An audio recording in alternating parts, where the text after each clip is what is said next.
কি রে অভিক, ব্যাপারটা কি তোর?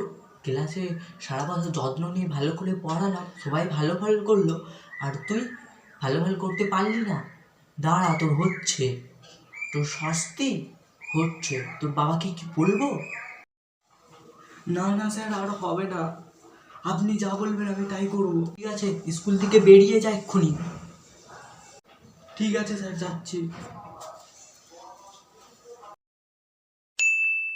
বাড়তি, ক্লাসে সবাই ভালো রেজাল্ট করলো আর তুই খারাপ রেজাল্ট করলি।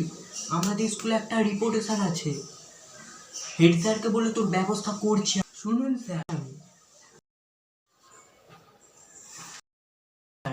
আমাকে না স্কুলের ভয় দেখাতে আসবেন না, কারণ আপনাদের স্কুল ছাড়া না হাজারটা স্কুল আছে।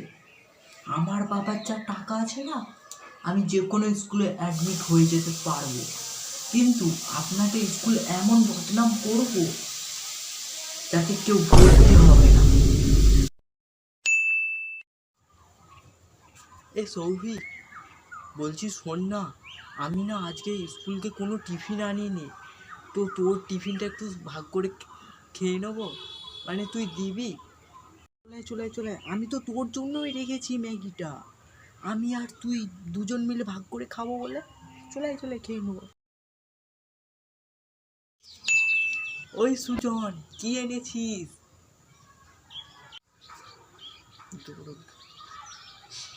আমি বার্গার এনেছি। এর দাম কত তুই জানিস? জীবনে তো বার্গার খাসনি, আবার ওই করে বার্গার এনেছি বলে ওই করে চাইছিস যে কি এনেছি। কেন দিতে হবো? পয়সা আছে, পয়সা দিয়ে খা। লোকের অত লোভ কিসে? জীবনে খাই না, আবার বার্গার চাইছিস? বার্গার